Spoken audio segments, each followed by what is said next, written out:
hydrating to start yet another episode because it's hotter than Satan's ball sack outside. Where we're at here in lovely old Tennessee.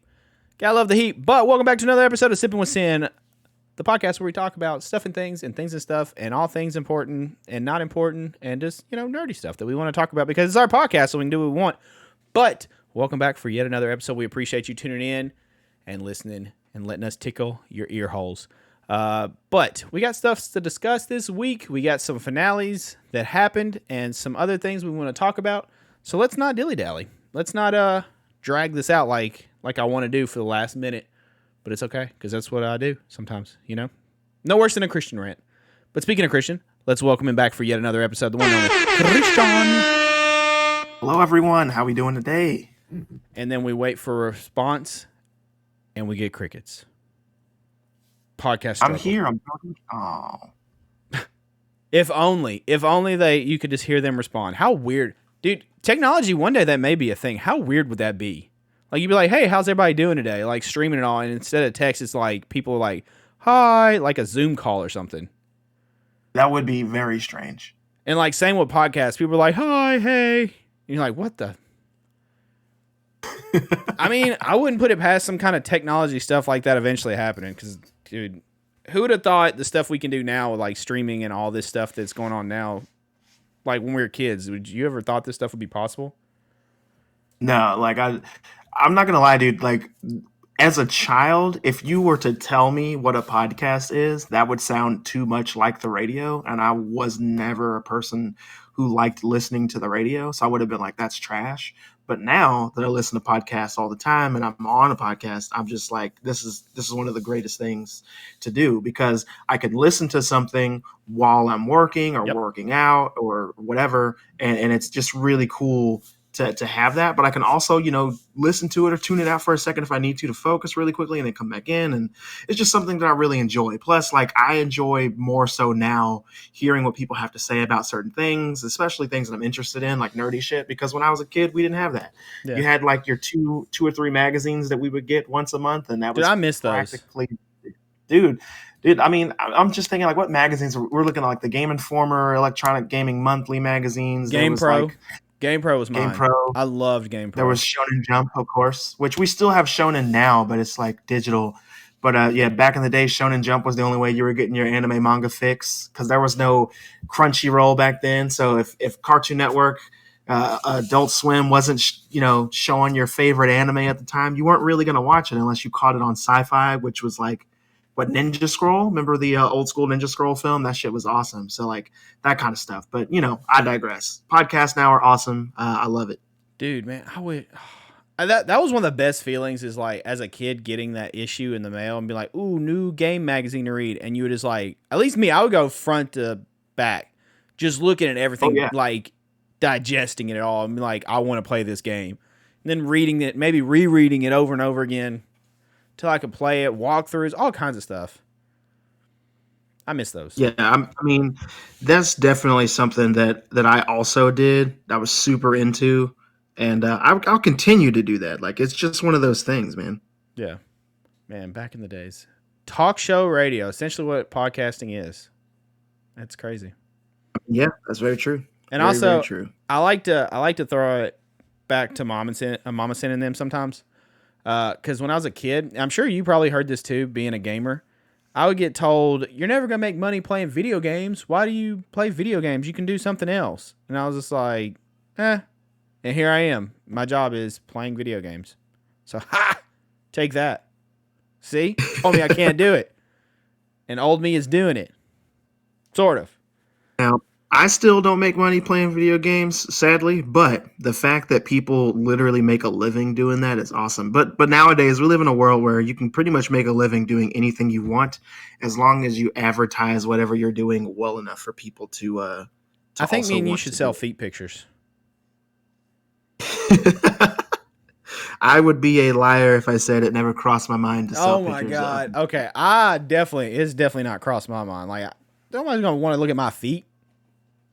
Somebody out there wants to look at your feet, bro. I'm telling you.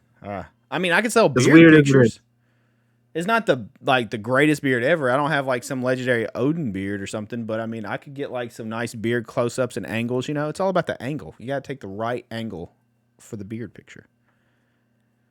I mean, I feel like the way that I feel, if you make your beard as good as it can be and you keep working on it and actually taking like really nice photos of it, somebody's gonna want to see that shit. That's just the way that the What would world that is. be called? You know, you have like a foot fetish. What would a beard fetish be? Would that just be Probably hair? just a beard. Would that just be a hair fetish? I think it's just a beer fetish. I said beer. I meant beard. Jesus. Hmm. But Well, yeah, I mean that's what I would assume anyway. I don't know. Like, I mean, I don't really want to get into why it would be we went called down the rabbit something hole so quick on this one. This is what happens. Wow. Okay, beard fetish. Yeah. So if that's a thing, hey, let us know out there because I honestly don't know if that's a thing or not. It probably is. I feel like I'm there's sure a it fetish is. for literally everything. Yeah, if you got a fetish for looking at somebody's fucking toes, then there's got to be another person Does out that there appeal that to has. you?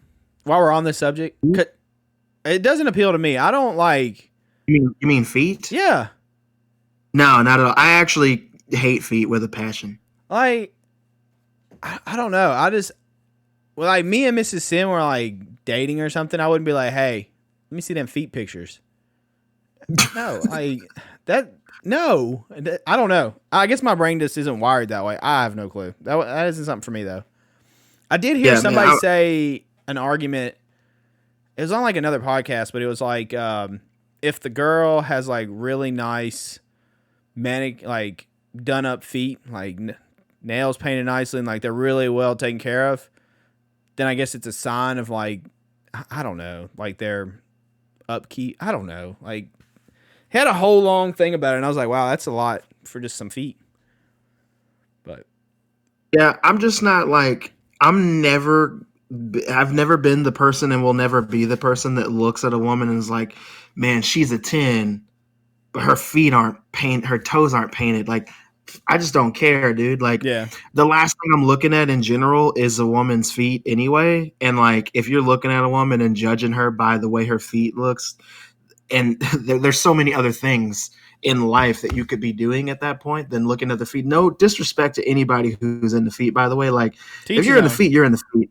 I'm sure that people look at me and are like, I can't believe that you like ass. Like, who in their right mind would look at somebody's butt and think, oh my God, that's awesome. Like, I'm sure there are cretins out there that think that. But I'm just kidding. But seriously though, when it comes to feet, like I literally just don't care. Like it's the least most appealing thing about any human being to me.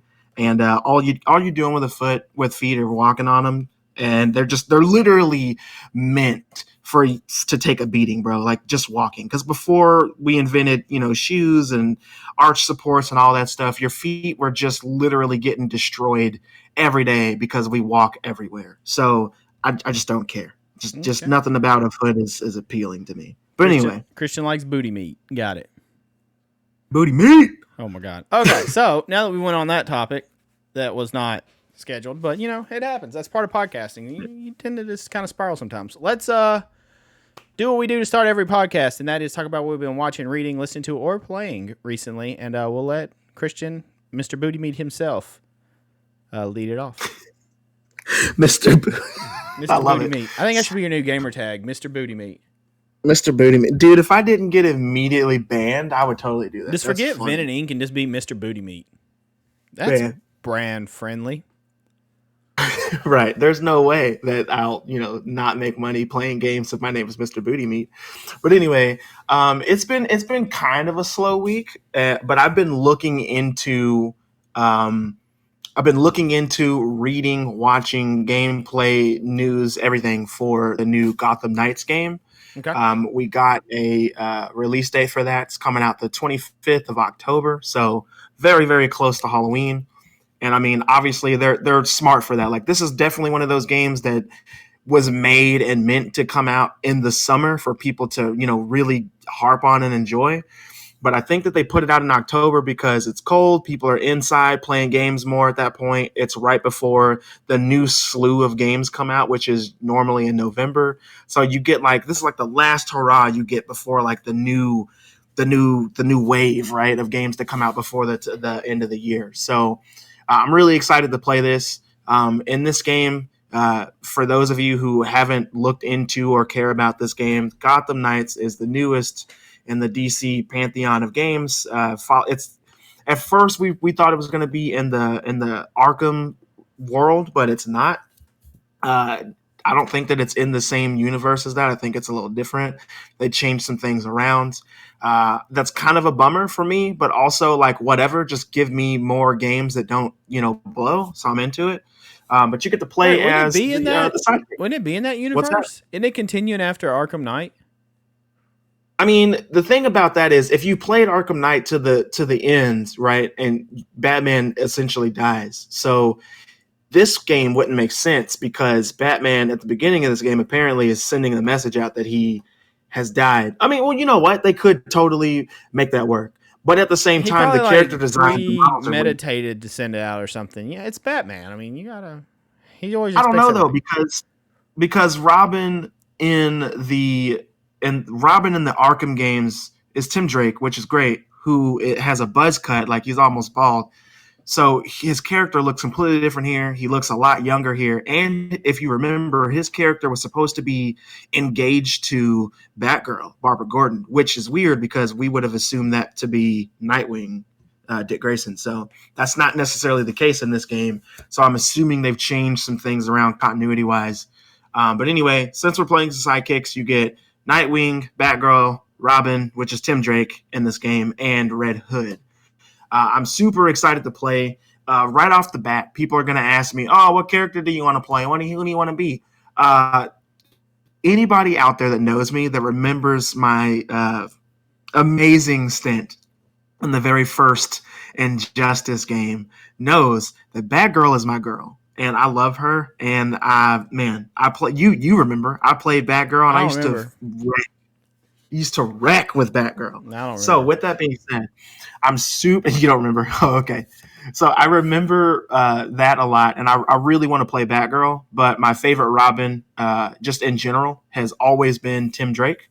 And because he is the Robin in this game, if I'm not playing with Batgirl, I'm probably going to be playing with Tim Drake Robin. I don't know if we get to pick though. Yeah, I believe you do. I Do you? believe I you do thought it get was to pick just like people. different sections you play. You have to play as different people, maybe.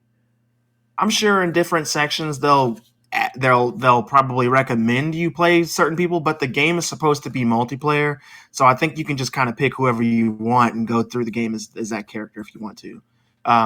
With that being said, my go-to character is going to be Batgirl or Robin, no matter what. Nightwing is a close second or third, I guess, for me. Like I really like Nightwing's character, but I'm just more interested to play as Batgirl or Robin this time around. The game looks pretty good. I like the character models a lot. Mostly, I'm going to get into that in a minute.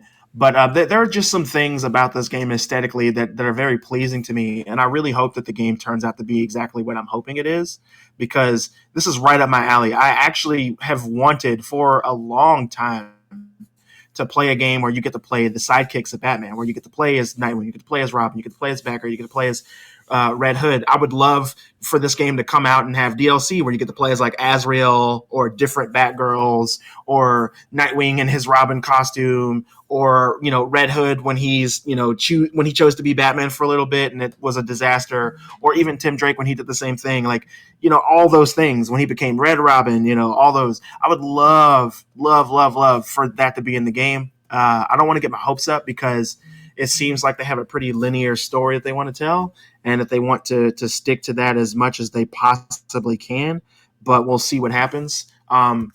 And they showed us gameplay for this, of course, as well. So I've been obviously watching the gameplay for him. I can't wait to play and have those teamwork abilities that you have in this game, where you're just knocking people the f out all around. Can't wait to do all the costume changes.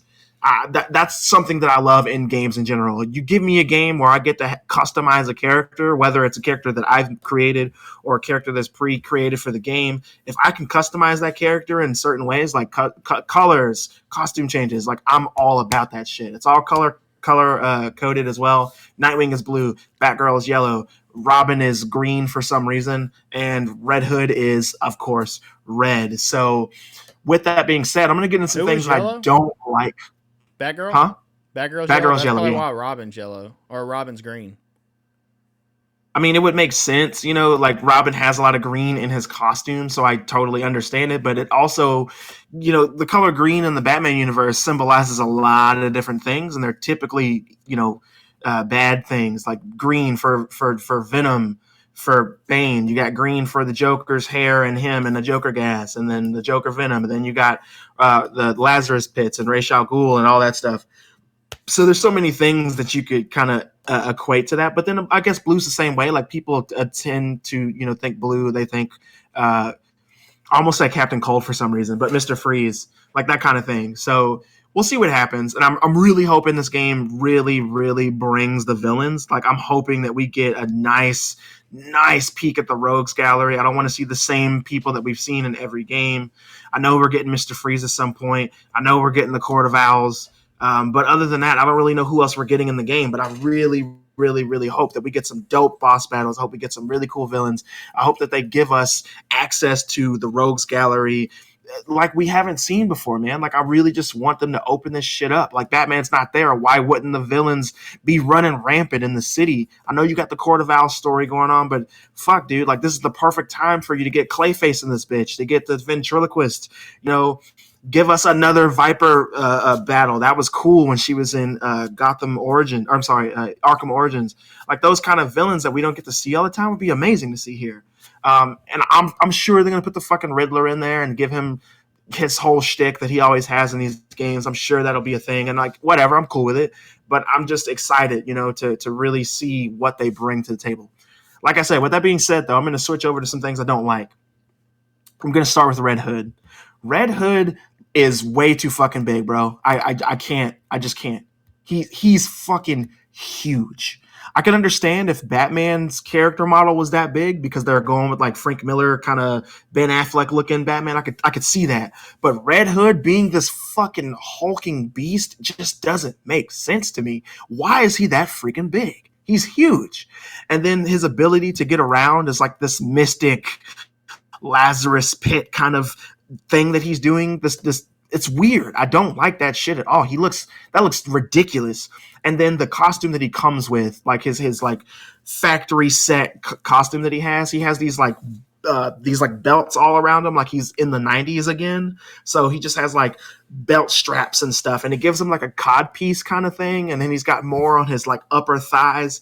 It looks weird. He's got these straps on his forearms that look kind of weird. Like I'm just not feeling all the straps, dude. Like that's weird to me as well. So I don't understand that. But everybody else's costume, like their factory costume that they come with, looks dope. Robin looks fucking amazing. Batgirl looks amazing. I like her with the full cowl more than, just the face mask. But she still looks great. And she's younger. They've kind of taken her Burnside costume and like armored it up a bit. So I get it. Nightwing looks pretty much like what you would expect Nightwing to look like. So I'm into it as well. It's just Red Hood looks fucking awkward to me. He's just so big. I don't like it. And the way he moves around the city, I don't like that either. It doesn't make any sense. It looks stupid. I know a lot of people are ready to play him because they get to shoot guns and it's not supposed to be real bullets. It's supposed to be something else and they're non-lethal rounds or whatever. And that's fine. Red Hood's never been like my favorite character. I like Red Hood. I like Jason Todd. He's not my favorite. So I get that. I'm excited for all the people who are excited for him. Tim Drake, I can't wait to play. He does have this weird teleporting ability that he does, and it's supposed to be like technology and blah, blah, blah, and he's doing all that. And I'm just like, whatever. They have to give these characters a reason and a way to kind of get around the city so that you can do this thing, and they have this gameplay going on that's supposed to be different from the Arkham games, but also similar in a good way. So we'll see how that works. Batgirl, I don't think we've actually seen the new gameplay for her. We saw the very first bit of gameplay that came out like 2 years ago at this point. So we saw that, and I mean or maybe a year ago, I don't even remember at this point, but I'm sure they've redone her character enough to where her gameplay is different. So I'm ready to see what she looks like. And then as far as Nightwing goes, like his is pretty standard as well. So I'm excited to see what he does. His costume changes. Everybody kind of has this like cool samurai ninja looking outfit that they get. So I'm just really excited for that. And I hope that they, go balls to the walls with the costume changes we can get in the game. But with that said, though, that's what I've been into a lot this week. Just looking that up, seeing what's going on, trying to see what the creators are dropping, the little tidbits of information we can get. And I'm just really, really excited to get more info on this game. And I can't wait for October 25th so I can play it. And hopefully we'll play it together. Yeah, hopefully. It sucks that it's like literally like a week and a half or 2 weeks before God of War. Right.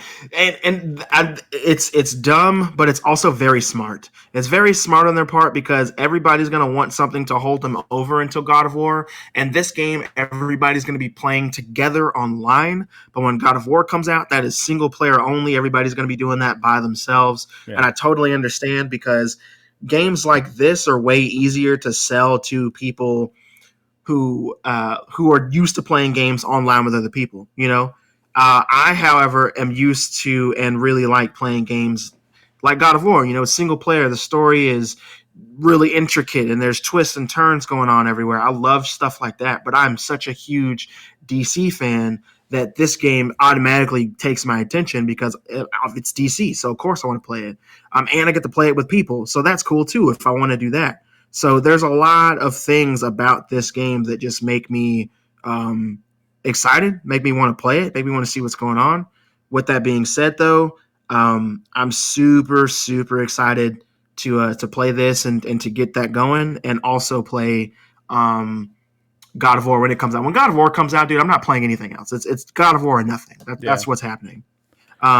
With that said, though, real quick before I throw the reins to you, I just see right now at the time of this recording that I'm speaking that they dropped a teaser for season 2 of the Chucky show that's out on Sci-Fi. So when you get a chance, check out the teaser. Okay, I gotta watch the first season, anyways. I'm not gonna lie to you, dude. It's pretty fucking awesome. I can't wait for season 2, and it's dropping October 5th. They just released the date right now. What can I watch it on? What's it stream on? Honestly, man, it's a sci-fi show, so it's on Sci-Fi. You can watch the first couple episodes on their website for free, or you can buy the season, which nobody wants to spend money, but it's actually fucking worth it. And it was probably on sale for Prime Day. So, which is, I think, is Prime Day over? I think Prime Day is over. So you might have missed that one. I think it ended. Damn, sorry about that.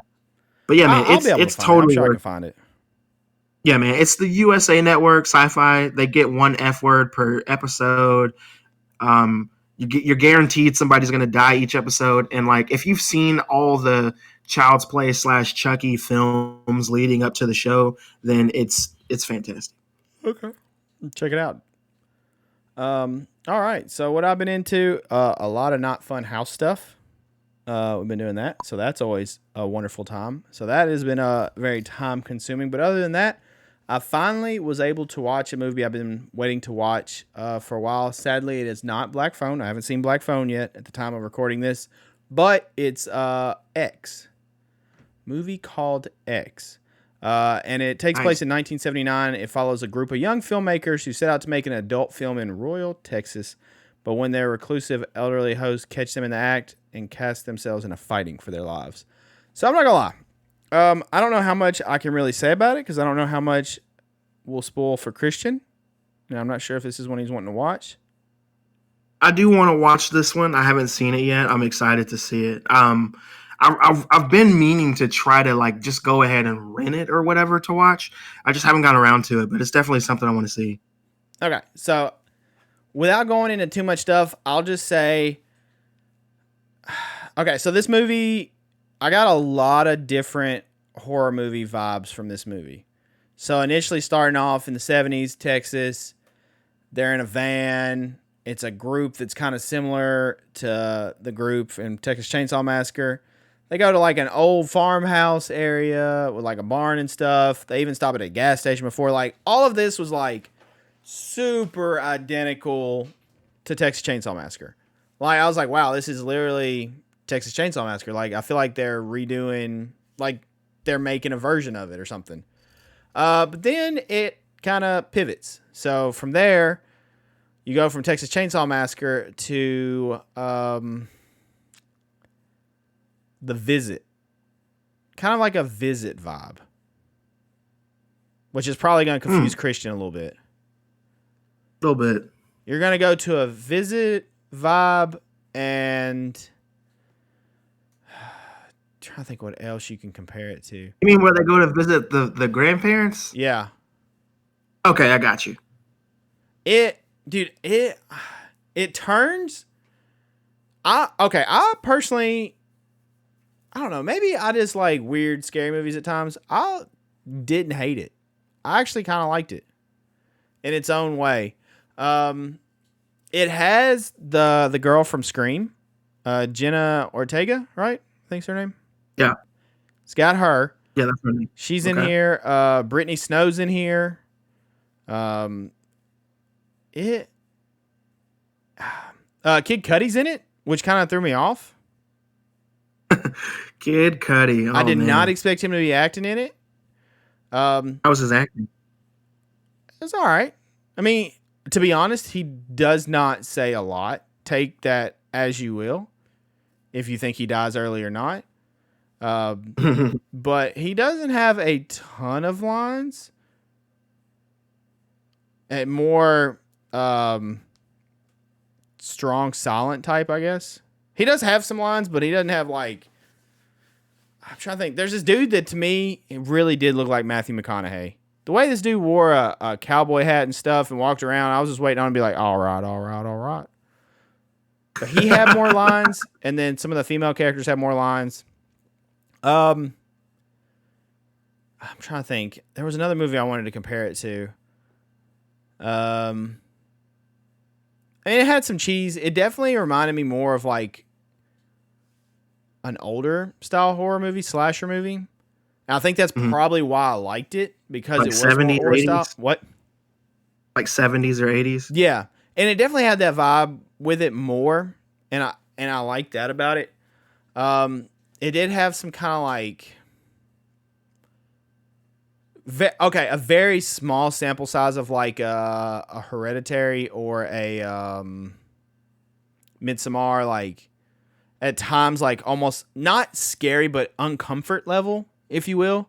You know how like those, to me, those movies weren't necessarily scary, especially Midsommar was not a scary movie, but it was so weird it made you uncomfortable.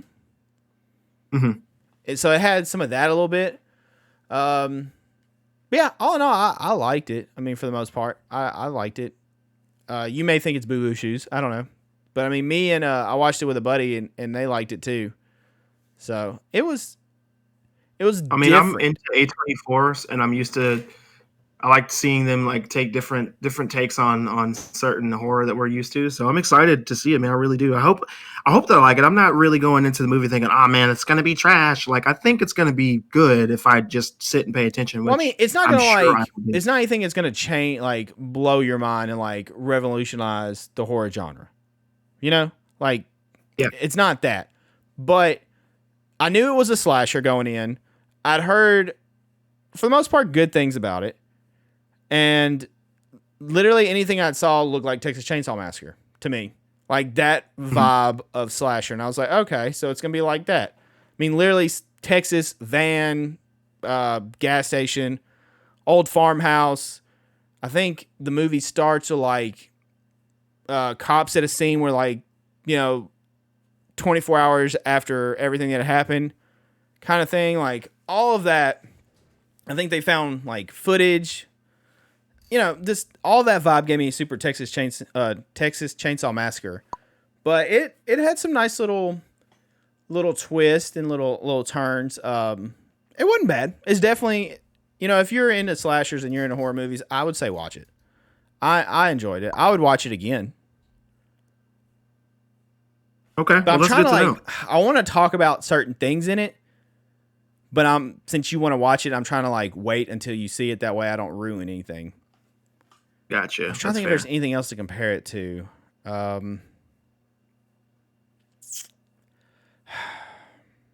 don't really know. I don't know. We'll stick with Texas Chainsaw Massacre, and then sprinkle in some visit and maybe a little uncomfort. Like, we'll say Midsommar more than Hereditary, because Hereditary I feel like was trying to be more creepy. They did have Hereditary did have some like kind of creepy, scary stuff. Midsommar was just weird and uncomfortable Hmm. to me. Did you Uncomfortable. like literally like Midsommar was not scary? There was never a part in Midsommar where I was like, I'm like creeped out. It was more like, oh, okay, that's weird. Like just a lot of that building over the course of the movie. I Like, mean, when you said the word uncomfortable, I think that kind of speaks to what the movie was going for, yeah, though, no, because 100%. 100%. That's what I feel like. I cannot think of the director's name. They did Hereditary too. Ari Aster. Yes. I feel like, because Hereditary, a lot of people were saying it's the scariest movie they've ever seen, and I was just like, I don't know. I watched it. It's definitely not the scariest movie I've ever seen. I can see how that would freak people out. There was some creepy things in it and some nice little twists along the way. Midsommar was definitely not like Hereditary. It was more uncomfortable is the best way I can describe it. Because it was not like, I was waiting on like some kind of scary something to happen in that movie, and it never did. It literally was just like, oh, what if we do this? Oh, now does that make you feel a little uneasy? Because here we go. Let's just add to that with other weird cult things. And it was definitely 100% the vibe that I feel like they went for. They were like, let's make them as uneasy as possible, probably. Had to be.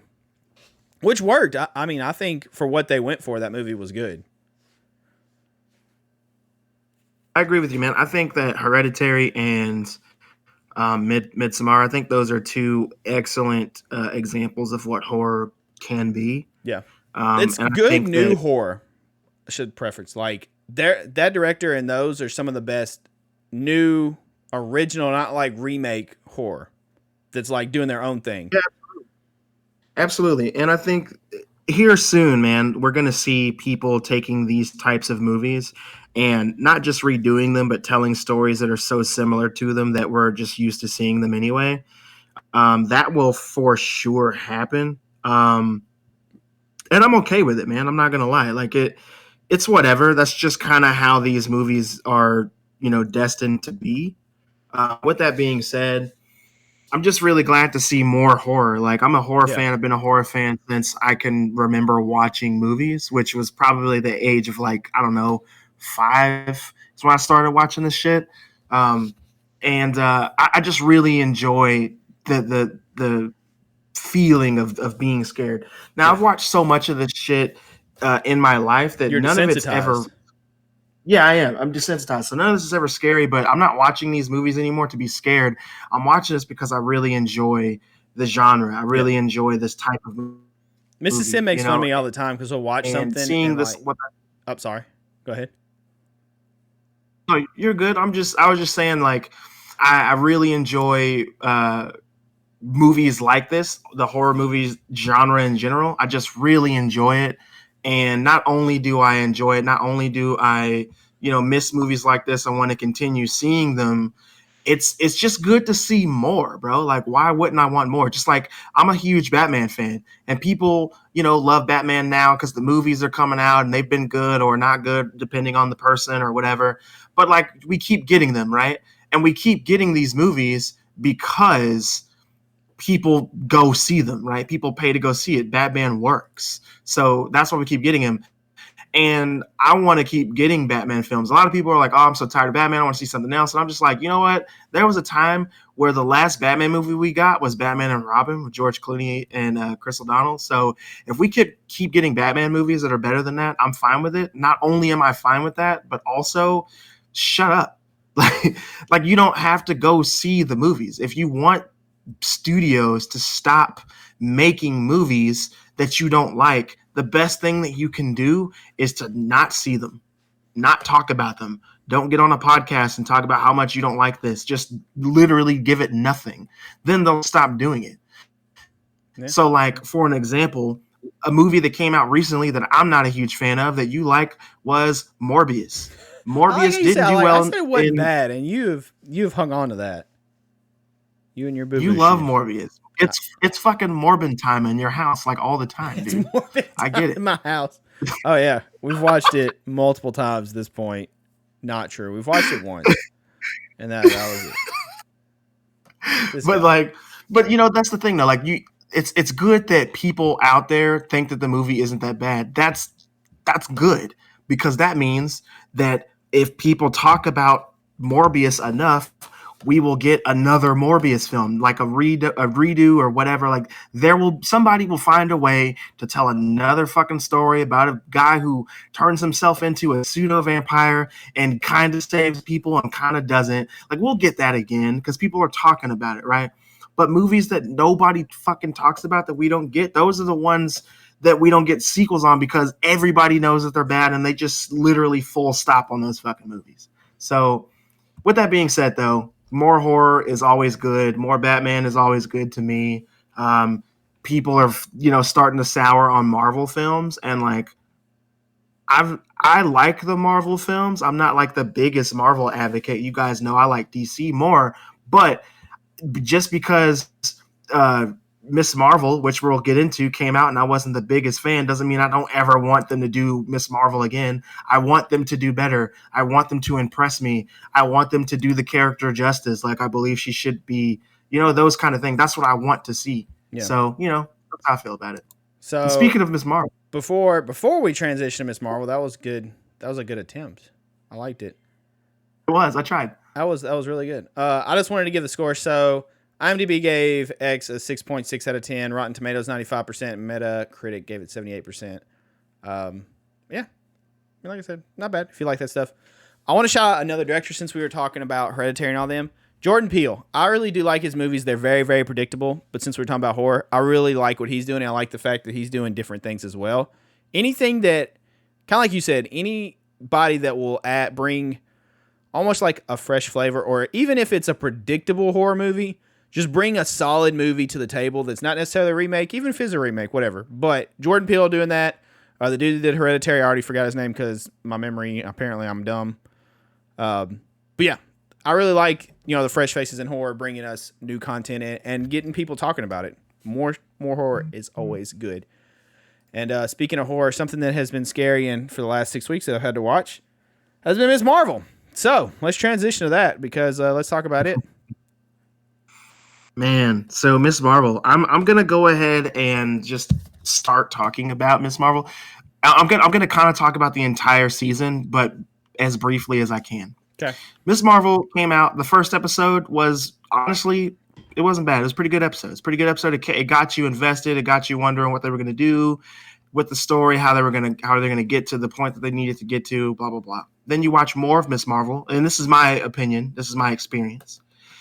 The more of Miss Marvel I watch, the less of Miss Marvel I cared about. Yeah. And I think that that's because Miss Marvel isn't a bad show. It's just not for me. I've said that so many fucking times at this point. Like I'm just beating this shit out of a dead horse. So you guys know that I think that it's, not the best show in the world. It's not the worst show in the world. But what I do think about the show is this.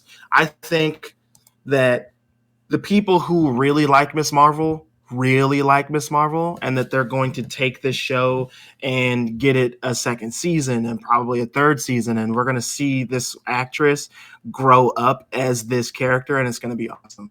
And I'm excited for that because I genuinely like the character Miss Marvel, just not the show so much. Now, there's a couple things about the show that now seeing the entirety of the show that really help me understand why I don't like the show. The show doesn't have a clear-cut villain, which is a problem for me.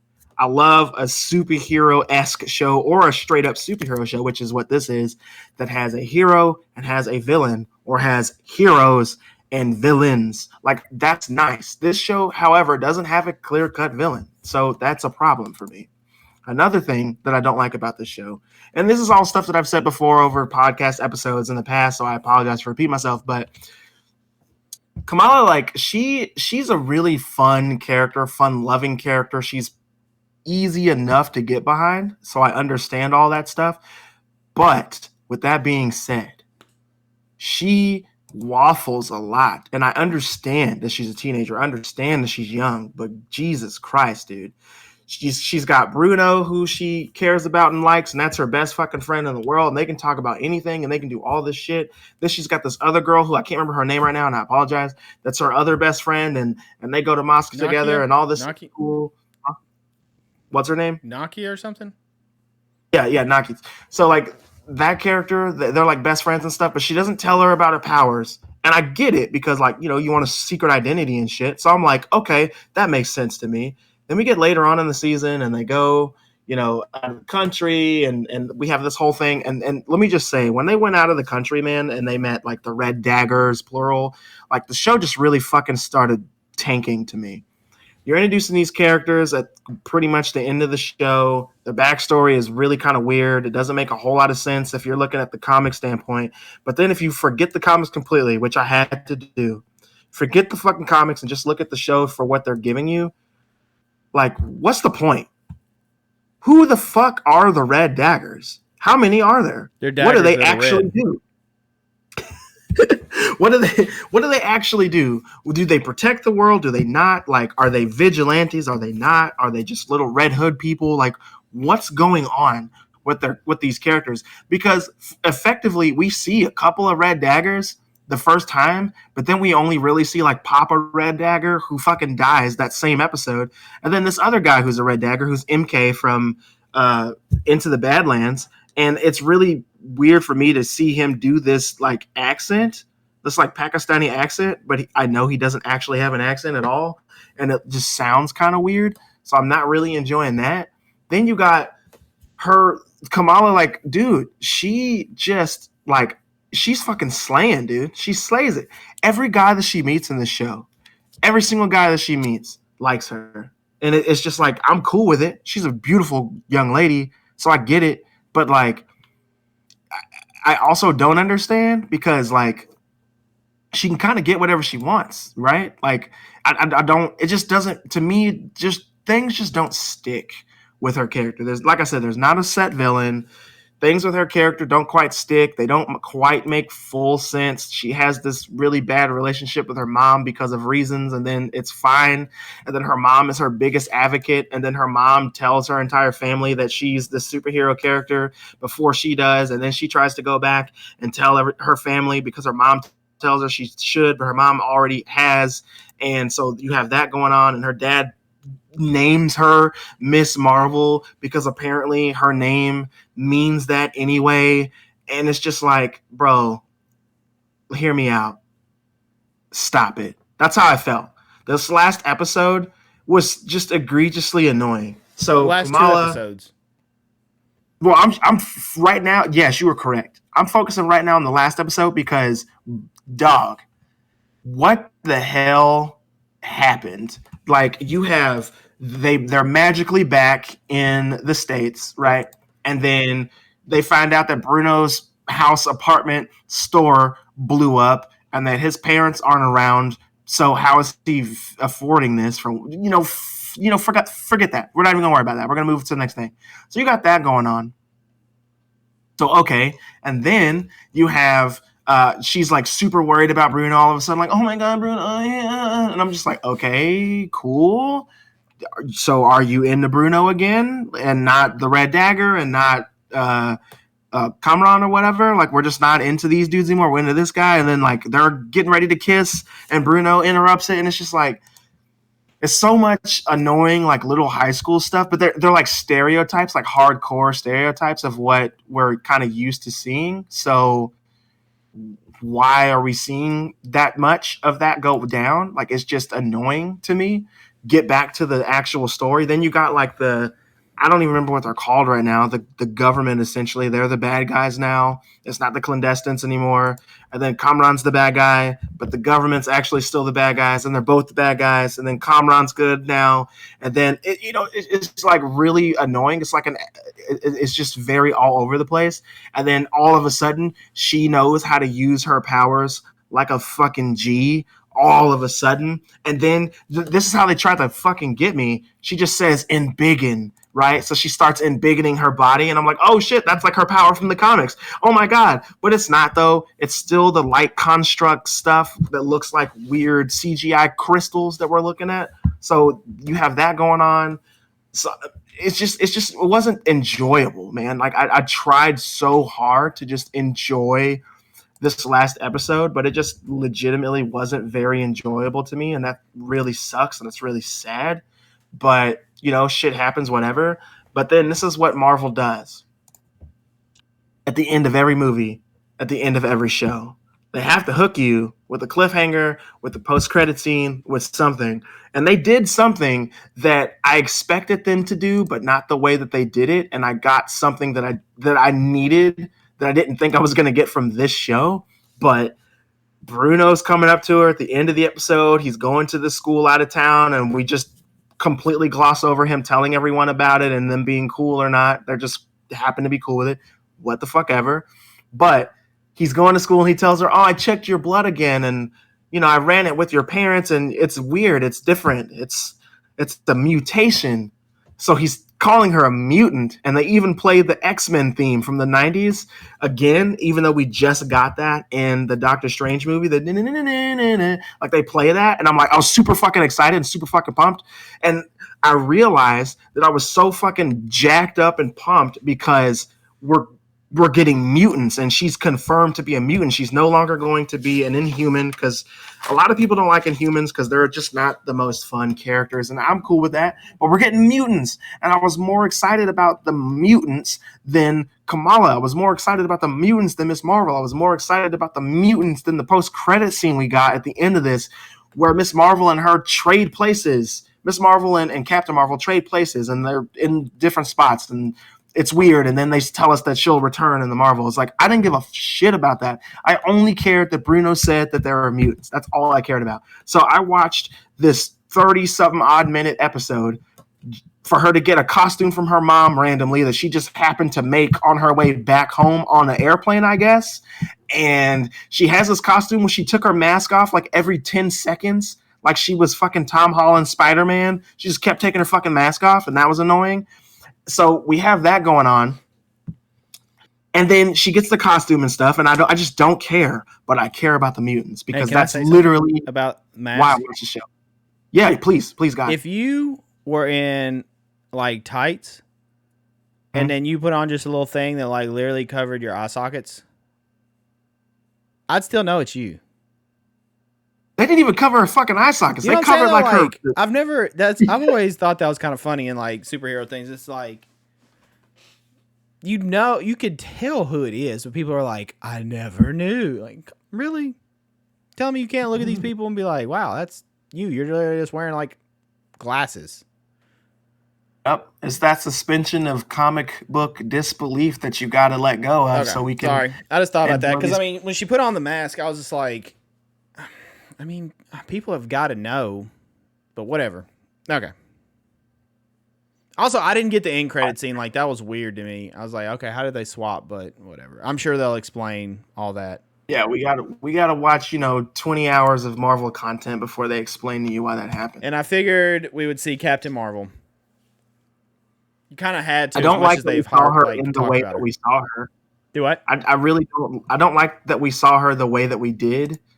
I don't like that she was an end credit scene when she could have easily just been anything. I mean, I guess at the end of the day, it doesn't really fucking matter. Like, nobody cares. So I guess it doesn't matter. Well, I'm glad it's over, so I don't have to watch it. Just saying. It wasn't for me. It's not my demographic. Damn. Drag that show.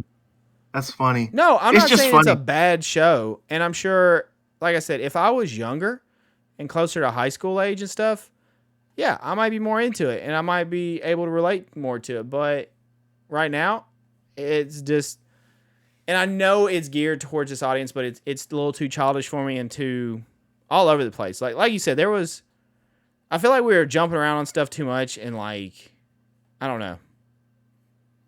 It wasn't for me. No, I get it. Not my cup of tea.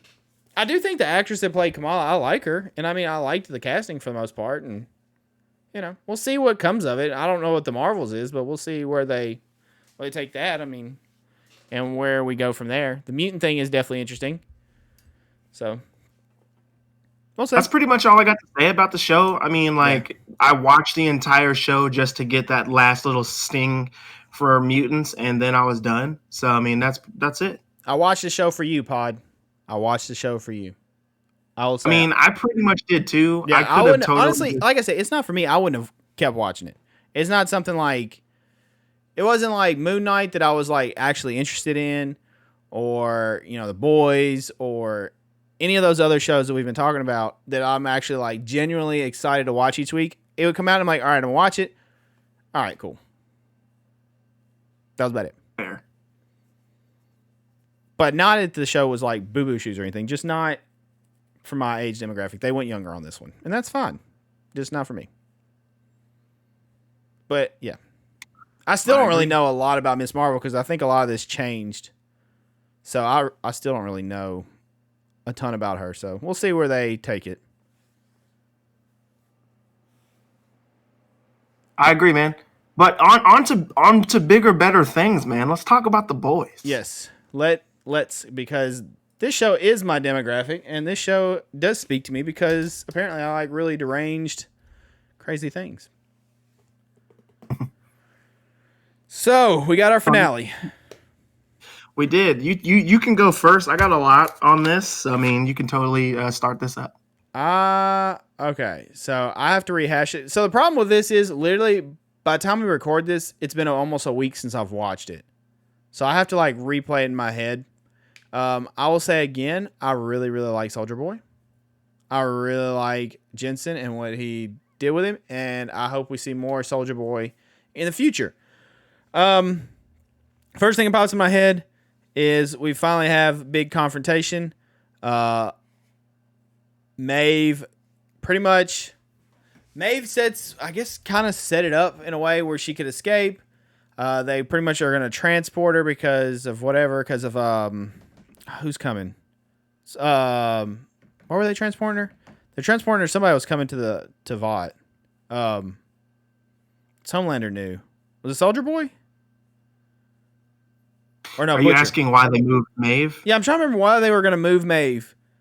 They tried to move Maeve because they had that whole riot in the front of the building. You had the side that was all about Starlight, and then you had the side that was all about Homelander. But didn't they have to evacuate or something? Like there was a reason besides that. Towards the end of the episode. That was the end of the episode. So you're confusing those two. I thought there was something else why they had to move her at that particular time, though. I thought it was like a safety thing.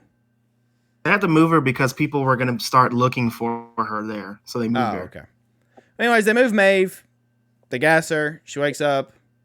She murders a bunch of people. And then she essentially joins up with our heroes. Anti-heroes. Whatever you want to call them. Yeah. Dude. I just want to go right to the end. Like, I'm just thinking about the end stuff. You want me to start doing my thing? Just go ahead. Interject when you want. A piece in, yeah. Dude, watching it a week ago, I wish I should really have watched it like yesterday, so it'd be fresh on my brain. So let's start from the beginning. I mean, I'll jump around a little bit, but I'll try to be a little bit more linear so it just makes sense. But we get obviously at the end when we I'll save that part. Because I have some. See, you want to go to the ending too. The first thing that pops in my head on this episode is the big fight scene where like their like newsroom is. That's literally the first thing that pops in my head for this episode. I think when we start the episode, we see Ryan, right? Don't we see Ryan throwing that baseball, and he throws it like super fucking far. Yeah.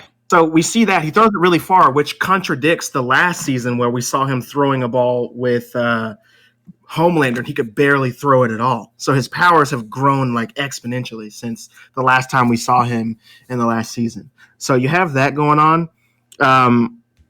Ryan's powers are growing. He threw the ball super far, which obviously I just said it is contrasting the last season. We also get that he's wearing red, white, and blue. If you notice, like his shirt happens to be red, white, and blue. I don't know if you caught that. This is true. So when we first see him in this episode, he looks like the American flag, which is a counter to Homelander, because Homelander, his whole costume is just the American flag as well. So that was really fun for me to see. I looked at that and thought, like, why is he dressed like that? So I was like, oh, Is that going to be something later, which we'll get into? But Homelander shows up and tells Ryan what he needs to hear, man. Like, I'm not mad at you for killing your mom. Like, that's an accident. Accidents happen. I know better than anyone. I'm never going to leave you. Like, all the stuff that Butcher didn't tell Ryan, he tells him. So that was just really, that's exactly what he needed to hear to make him want to go with his dad, who happens to be Homelander. So there is all that. Then we get the whole right versus left protesters outside before the Maeve thing you were just talking about. One side is Homelander, which is supposed to be like the radical side, and then you have the Starlight side that's essentially just like, I don't know, Democrats is what it seems like to me. They're trying to move Maeve because they have the giant protest outside, and eventually, people are going to start coming into the building. So they move Maeve. She escapes, but you can tell that Ashley feels bad about it because she tells Maeve that she's sorry before they try to gas her to knock her out. So when they put Maeve in the truck and try to transport her, she wakes up and like totally fucking kills all those dudes and makes it out. Let's see what else happened. Before they gas Maeve, I don't know if you peep this, but if you're looking right when they gas her, you can see all the food trays of non-eaten food that they've been giving her. So every time they come in to feed her, she just never eats any of the food. So I thought that was a cool thing that they kept in there, that she just wasn't eating any of the food. For whatever the reason was, she could have not been eating the food because she thought it was poison, or she was making a statement, whatever, but she just wasn't eating the food. So that was cool to see. Then you have Huey being concerned about the black goo. He opens up to Starlight after he gets fucking knocked out by Butcher, because Butcher's trying to save him in his own way. Yeah. To keep him from taking, more temporary V. So he knocks him out in the bathroom, leaves him there, tells Soldier Boy that he ran off. So they leave. Huey opens up to Starlight because she picks him up from the gas station about why he hates pizza rolls, which happens to be in season 1. If you remember, he was talking to his dad and like cussing his dad out. And he says, I fucking hate pizza rolls. Like he says that. And that didn't make sense then. I thought it was just a random thing that he said, but now it makes sense why he hates pizza rolls. And he hates pizza rolls because he kind of contributes pizza rolls to his dad being weak and not saying much about his mom when that happened. And then Huey realizes now that he's an adult that his dad didn't dwell on his mom because he was trying to be strong for Huey and just be there for Huey. And Huey understands now that's real strength, being there for people when they need you, not necessarily having superpowers like the supers in the show. So I thought that was really cool. I really enjoyed the fact that they brought pizza rolls back around from season fucking 1, and they made it make sense because when he asked her if she likes pizza rolls, it came out of fucking nowhere. So I really liked that they did that. What else? Frenchie gets that nerve agent that they need. I think it's called Novacek. He finally gets that. He puts it in like a $10 bottle of Starlight's perfume, which is hilarious. So that's really funny. And we get the line that that's the only bottle of Novacek on the Eastern Seaboard, I believe. Black Noir comes back. He comes back and he starts sharpening his sword and tells Homelander through a note that they need to kill Soldier Boy. Soldier Boy's on his way. We got to kill him. He's bad. And then Homelander pretty much tells us that he could always see Black Noir's face. He could see how scarred it is. He can see if he's smiling. He could see if he's having a good time, if he's lying. So he asks Black Noir, like, did you know I had a dad out there? Did you know he was my dad? He says yes by nodding his head. And then Homelander fucking just straight punches through his stomach and possibly kills Black Noir. Like, we don't know if he's dead because we didn't see a body at the end of that. But he might be. Like, I don't know. Like, he's completely... His intestines were hanging out, so it's a good chance. His guts were hanging out. But his brains got beat in and he didn't die. So we'll see. But it's crazy because Black Noir isn't that at all in the comics. So that's really, really weird to see. But also it's really cool because this show keeps you guessing all the time. They keep changing shit around in a good way. So I really like it. So that was really fun, dude. I wasn't expecting that. What else? We A-Train's also get brother doesn't give approval for what A-Train did. That's right. He totally disowns him for killing Blue Hawk because Yep. he wanted Blue Hawk to face real justice, not vengeance. So they're totally copying Batman and Robin there. Justice, not vengeance. Like they totally were doing that. So I liked that, but I also didn't like it. Like I liked the fact that they made Nate, like his brother, like he has this moral high ground. No matter what, he wants to do the right thing. He wants these heroes to face justice the real way. Like I totally understand that.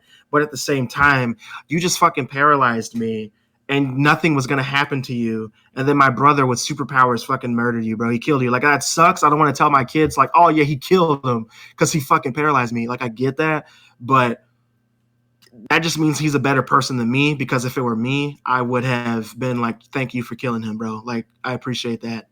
He Yeah. had to go. I have a But question. yeah, go ahead.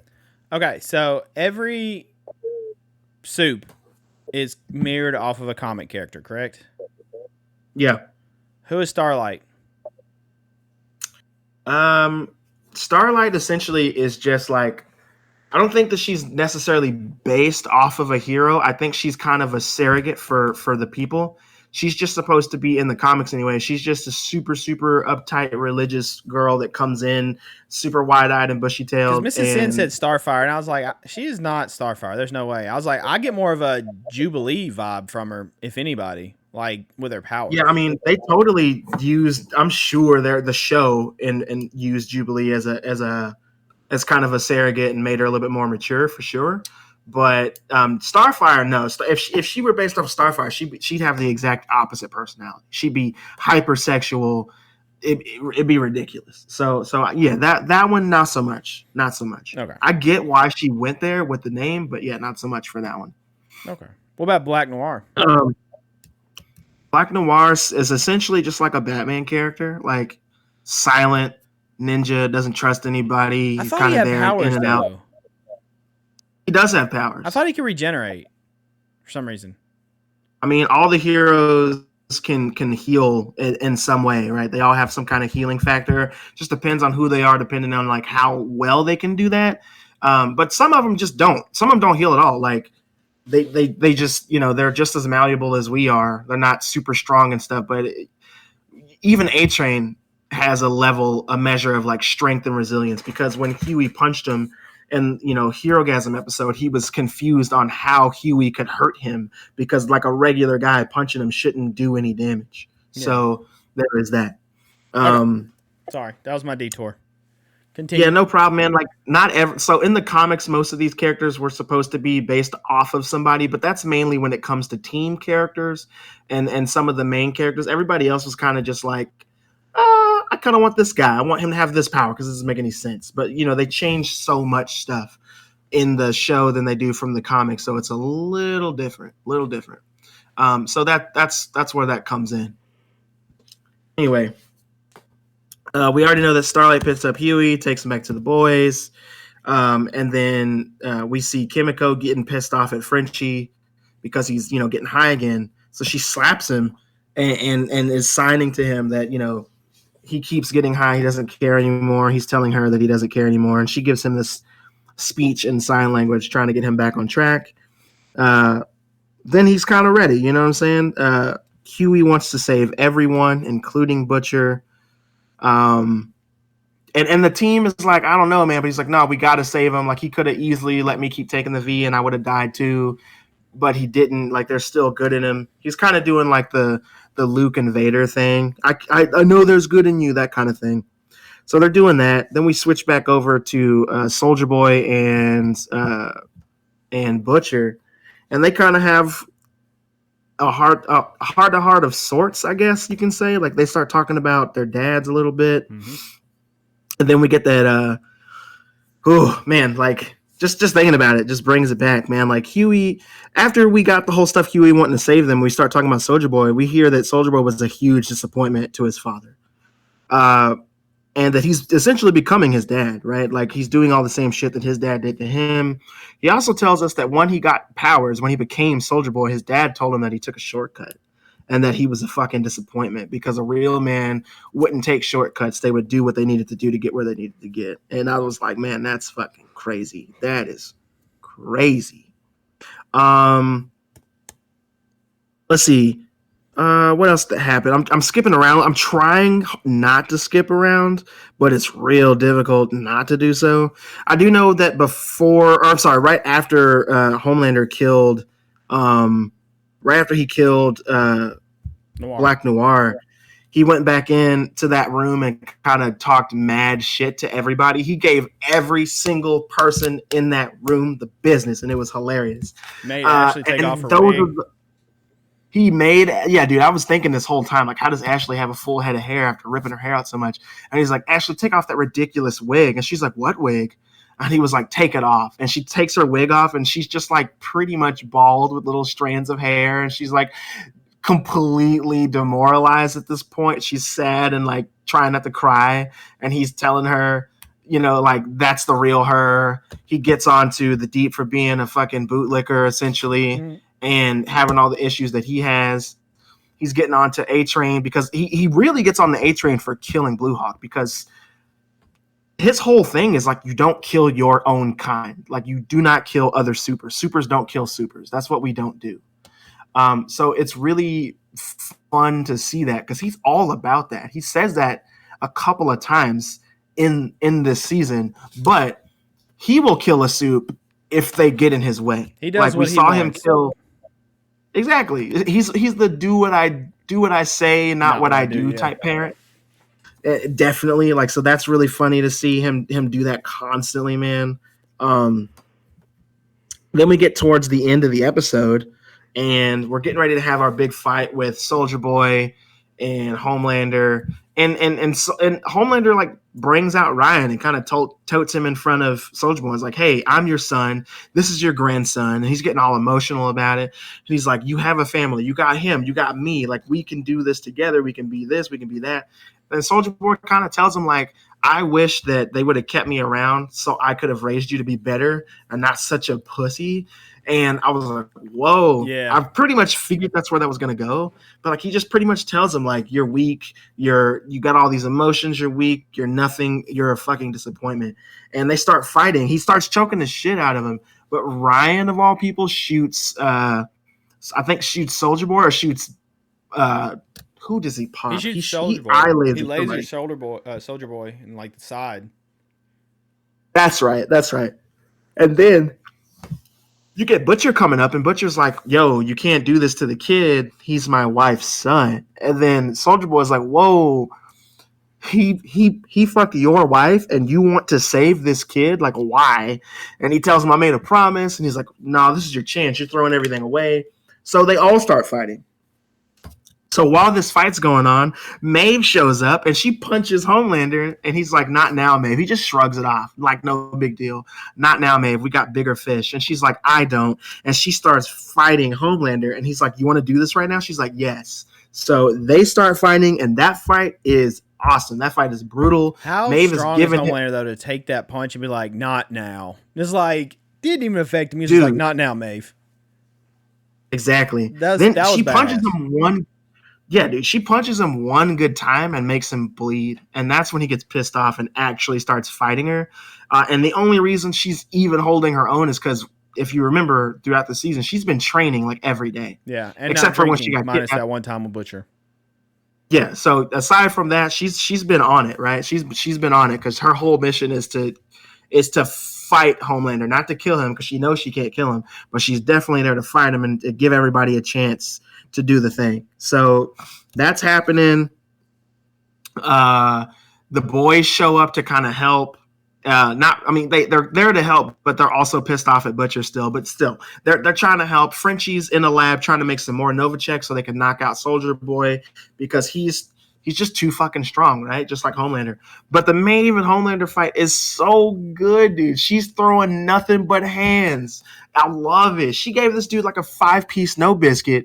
It's insane.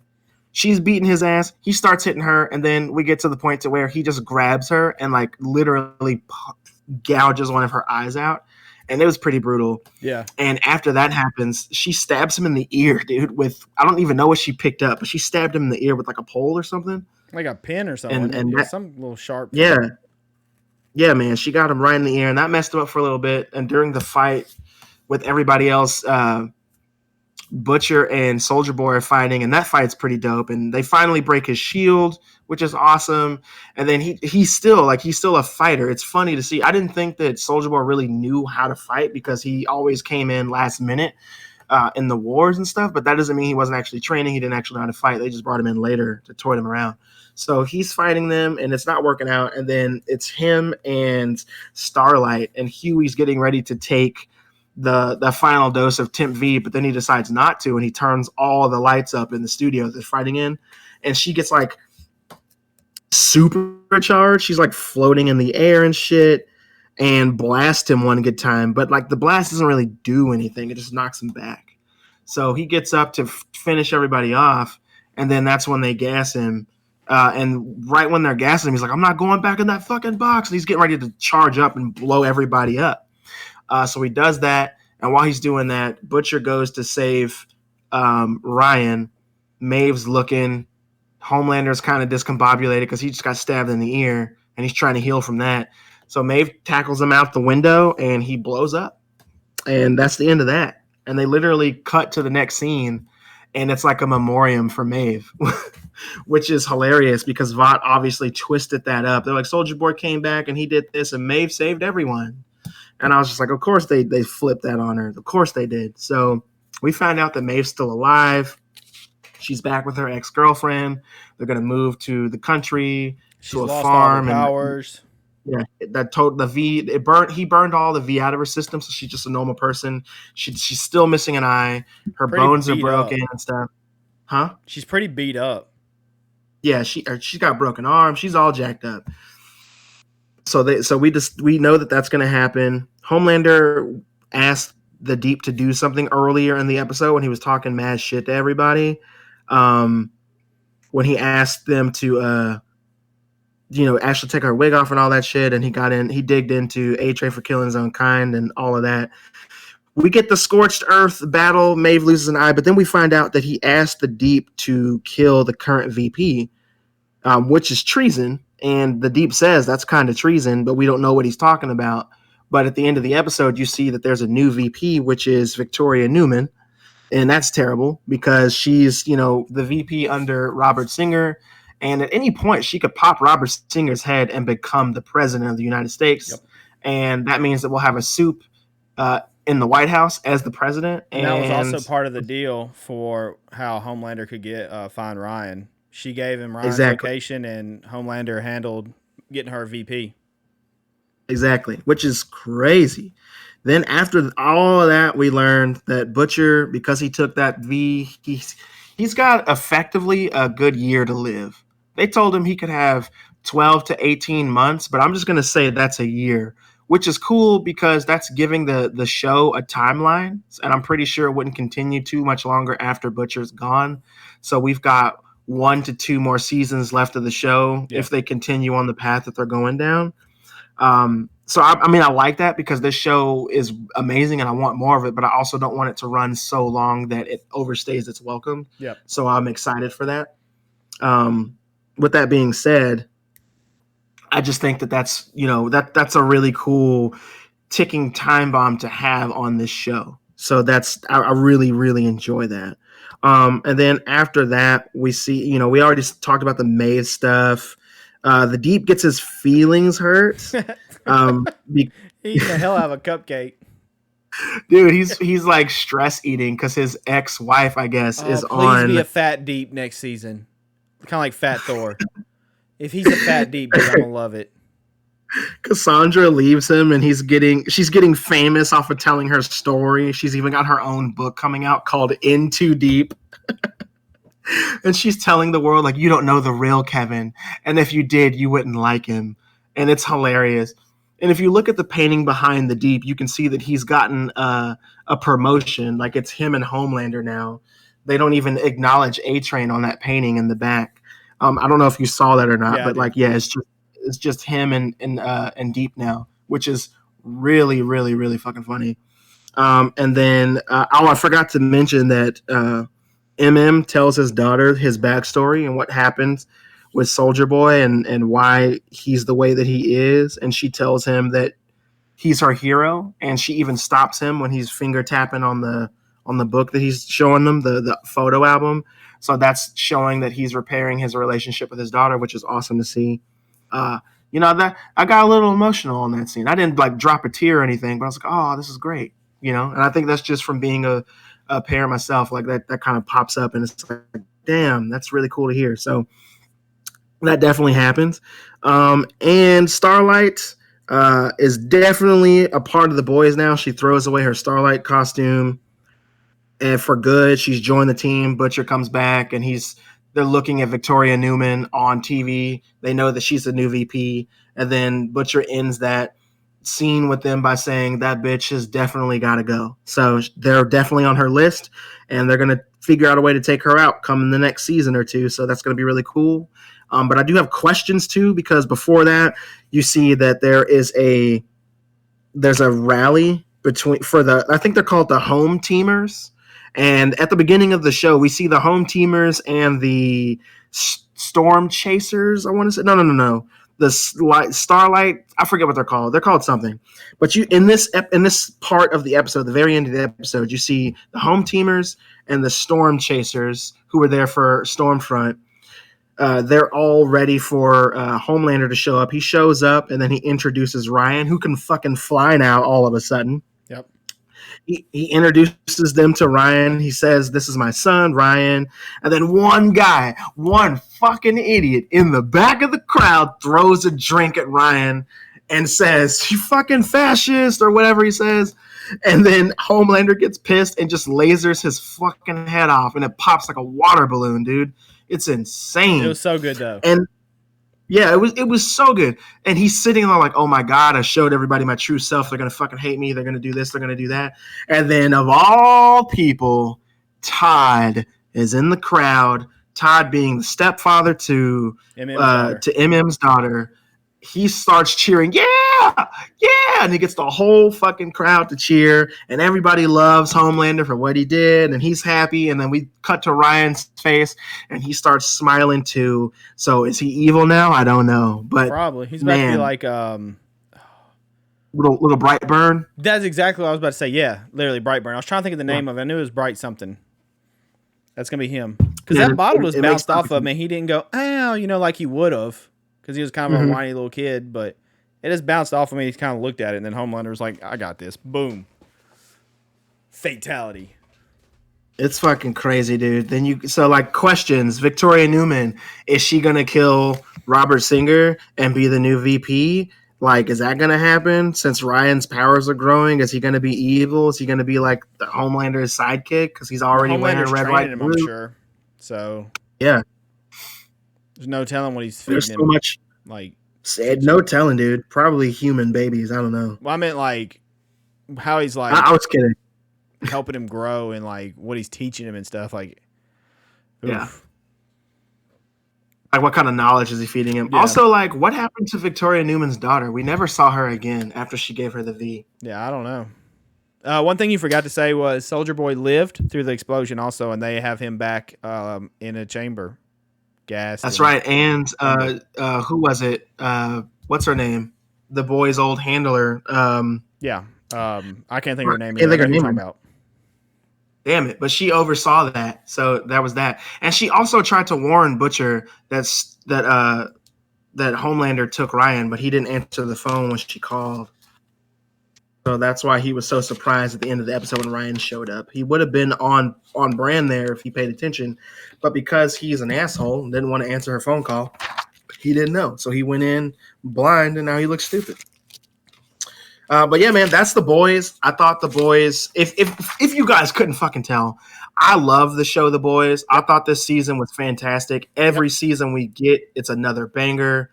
I can't wait for the next season. I'm sad that I gotta wait a year for the next one, but I mean, I'm ready when it comes out. I can't wait. They've crushed it. Like I have nothing negative to say about The Boys. I'm like you. I'm ready. I wish we had it now. I would gladly continue to watch it. Also love hearing people from the community telling me that they're watching The Boys and what season they're on and all that stuff. So we've inspired several people to start watching it. So I hope you enjoy it as much as we do. It's a really good show. Hell yeah. It's a great show. But it was a really good finale. Really, I don't think there was a single downer filler episode. I feel like every episode was really good. Again, which is pretty much every season. Like we didn't really. Each one was really, really, really good. I really enjoyed all of them. So another great season of that show, and very nice rundown of it. You pretty much covered all of it.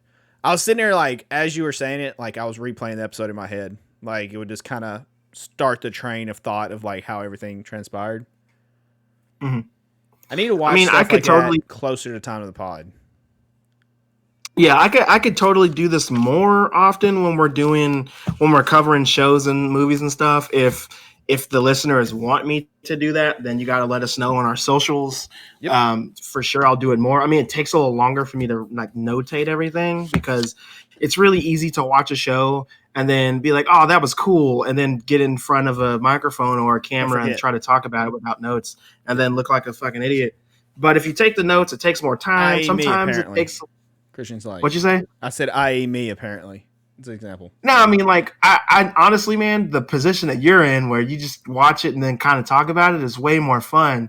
But I wanted to make sure that I didn't miss anything. And I still missed some stuff, like the fact that Soulja Boy's alive. Like, I still missed that because I was so worried about getting everything else in. But, like, you know, I felt like because The Boys is so good, I felt obligated. I felt like it was my duty to tell you guys why it was so awesome. And the best way to do that was to kind of recap the episode scene by scene and give you guys the rundown of what was really going on and to pick up on some of the little things that I caught, like Maeve not eating, Ryan wearing red, white, and blue, the fact that he can throw a baseball super far, but he couldn't throw it at all in the last season. Like those things are just little Easter egg things I picked up on, and I wanted to explain that. So, yeah.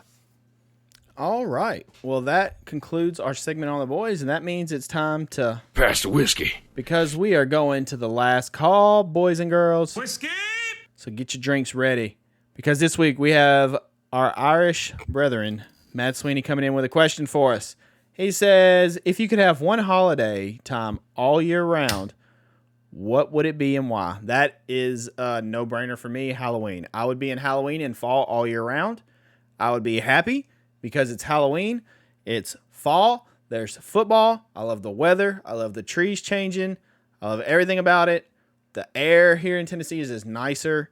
It's not as humid. And I can watch horror movies nonstop. And it is more acceptable because they're constantly on. And yeah. And then I get to dress up. And now I get to take my son trick-or-treating this year, which I can't wait.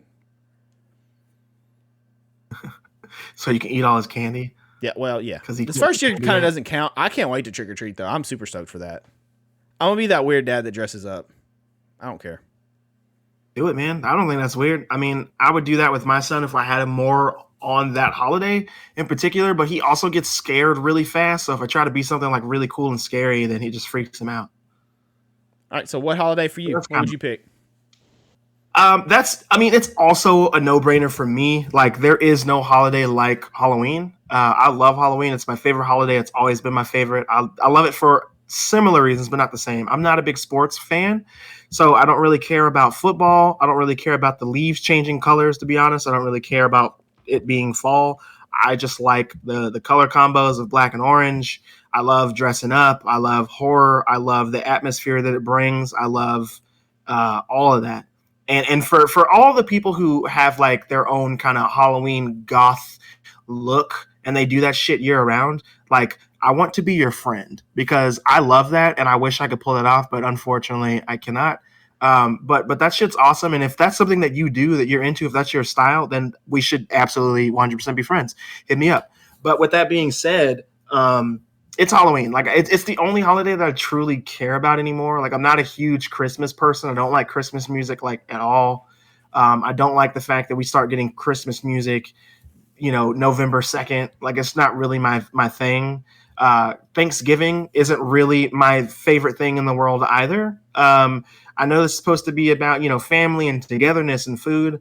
And I do really like food. Like I really like food, but, food doesn't always mean that every situation that you're in is great. So there is that. And then also, what are some other holidays people love? Like 4th of July. Like I'm not a huge 4th of July person. You know what I mean? My dog hates fireworks. like really hates them, so I can't even really enjoy that.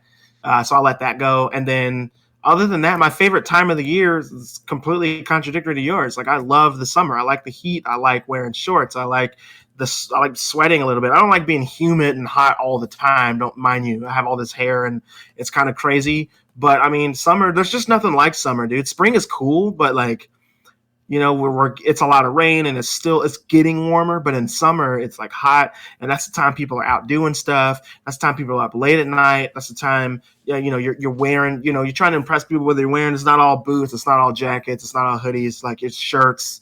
And I got a lot of t-shirts. I love horror shirts, so I have so many of them, so I get to really show them off in the summertime, and I love that. But other than that, dude, I love Halloween. It's the greatest holiday of all time. I can't be convinced otherwise. Yep, I'll agree with that. But yeah, thank you for the question, Sweeney. We appreciate it very, very much, and keep them coming. That was a dope question. Yeah, whether it be I love that through Gilded, and you can get to our gilded.gg/Sinister pack in the application. Just put from the podcast, you can get there, and you can drop the question. There's literally a section just for the last call questions. There's also sections for episode chat topics, suggestions, drinks, personal horror stories, sinister tales, all that stuff. So definitely check that out. Or you can hit us up on the social media sites. I think last week's question actually did the same thing. They actually hit us up on Instagram and sent a message. So that works also. But you can find the Sippin With Sin socials on Twitter, Instagram, Facebook, and TikTok at Sippin With Sin, SIPPIN with Sin, everywhere. Add them, follow them, help those numbers grow. Boost them up, send us messages, contact us, let us know what you think about the episode, send us last call questions. We appreciate all of it. You can find me personally if you want to contact me and talk to me on Twitter, Instagram, Facebook, TikTok, Twitch, pretty much everywhere, at IamSinister TV, all those places. I stream live on Facebook, fb.gg/IamSinister TV in the mornings. Also on Twitch on other mornings, usually more towards the weekend. Twitch.tv/IamSinister TV, and we also do some afternoon TikTok live streams as well as post TikTok content at IamSinister TV there as well. And then, of course, you can find these episodes every Wednesday, 8 a.m. Central Time on Apple, Spotify, Google, Overcast, Anchor.fm, and more. 8 a.m. Central Time every Wednesday. The episodes drop, as well as the video version of it on YouTube drops as well, and that's just on my personal YouTube. Right now, just youtube.com/IamSinister, and you should be able to find it 8 a.m. Wednesday every week. We drop an episode. Christian, where can the lovely folks find you if they want to come message you and tell you about your dreads or argue with you about your thoughts? You guys can find me on Instagram and TikTok. That is Venin Inc. VENANDINK. Venin Inc. All one word. This the only places that you can reach me on social media because, contrary to popular belief, I don't like social media that much. So that's where you can find me. This is true. All right. Well, that concludes yet another episode. We appreciate you being here again. If you haven't already, rate it 5 stars, subscribe, follow, share, all that good stuff. Continue to spread the word about the podcast. We see it growing. Keep it coming. Keep it going. Let's keep this train rolling. And that's going to do it for this week. We'll see you guys next week. Christian, it is time. Close the door, turn the lights off, and shut this thing down. Thank you all so much for tuning in to yet another episode of Sipping with Sin. Be sure to leave a 5-star review, smash that like button, and leave your recommendations in the comments below. But most importantly, don't get gutted. That's right.